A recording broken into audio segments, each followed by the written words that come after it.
नमस्कार, मैं हूं नरेंद्र कुमार। युग चरण में आपका स्वागत है। आइए देखते हैं इस वक्त की कुछ बड़ी खबरें। ऑल इंडिया पासपोर्ट कर्मचारी संगठन ने अपनी 5 सूत्री मांगों को लेकर सरकार के खिलाफ मोर्चा खोल दिया है।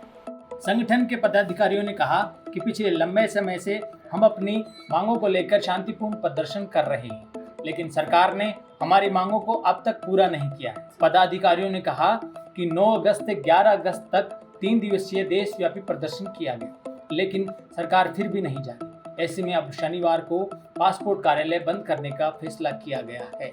अगर सरकार ने अब भी हमारी मांगों को पूरा नहीं किया तो आने वाले वक्त में बड़ा आंदोलन किया जाएगा। उन्होंने कहा कि पासपोर्ट विभाग में कुल 2700 पदों पर कर्मचारियों की नियुक्ति होनी चाहिए, लेकिन वर्तमान में देश भर में सिर्फ 1700 पदों पर ही कर्मचारी काम कर रहे हैं, जिससे उन पर काम का अतिरिक्त दबाव पड़ रहा है।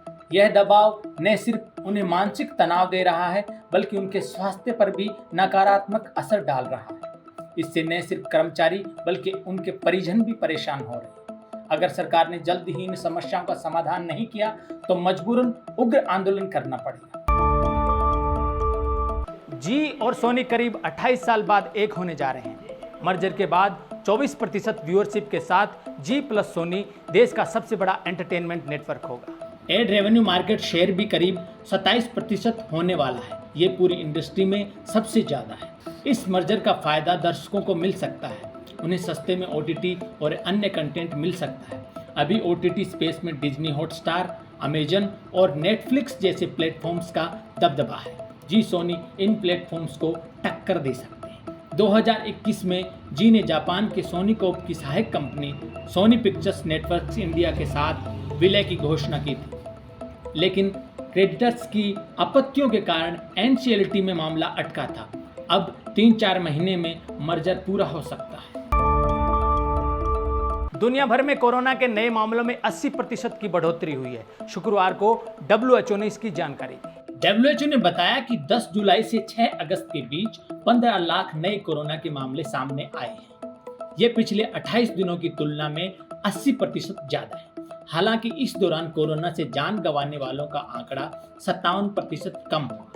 WHO ने चेतावनी देते हुए कहा है कि सही आंकड़ा इससे भी ज्यादा हो सकता है, क्योंकि कोरोना के समय सभी देशों में टेस्टिंग और मॉनिटरिंग ज्यादा हो रही, लेकिन अब ऐसा नहीं है। कम टेस्टिंग की वजह से भी कोरोना के दर्ज मामले कम हो सकते हैं। UN एजेंसी के मुताबिक वेस्टर्न पैसिफिक क्षेत्र में कोरोना के संक्रमण के मामलों में 137% की बढ़ोतरी हुई है। नॉर्दर्न हेमिस्फीयर के देश जैसे अमेरिका, ब्रिटेन, फ्रांस और जापान में गर्मी के चलते मामले बढ़े। राजधानी जयपुर के झलाना और आमागढ़ के बाद अब नाहरगढ़ में लेपर्ड सफारी की शुरुआत होने वाली है। वन विभाग द्वारा नाहरगढ़ के जंगलों में लेपर्ड सफारी का काम किया जा रहा है, जिससे इस साल के अंत तक पूरा कर लिया जाएगा। वन विभाग के ACS शिखर अग्रवाल ने ट्वीट कर इसकी जानकारी साझा की है, जिसमें उन्होंने बताया कि नाहरगढ़ में लेपर्ड सफारी के लिए अलग अलग ट्रैक तैयार किए जा रहे हैं। वन्य जीवों के लिए ग्रास लेन भी बनाई जा रही है। दरअसल जयपुर और नाहरगढ़ में स्थित जंगलों में 15 से 20 लेपर्ड की आवाजाही है।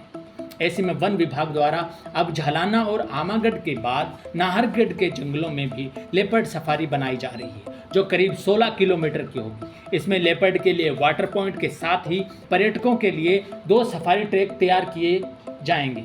वहां टूरिस्ट नजदीक से लेपर्ड का दीदार कर सकेंगे। बता दें कि जयपुर में पिछले कुछ वक्त से लेपर्ड की संख्या लगातार बढ़ रही है। झलाना, आमागढ़ और नाहरगढ़ सफारी में करीब 70 लेपर्ड रह रहे हैं। इसमें से सबसे अधिक 40 से ज़्यादा झलाना लेपर्ड सफारी में है, जबकि 15 से 17 लेपर्ड आमागढ़ और 15 से 20 लेपर्ड नाहरगढ़ के जंगलों में मौजूद हैं। हरियाणा के मुख्यमंत्री मनोहर लाल खट्टर ने यमुनानगर दौरे के दौरान बड़ी घोषणा की है।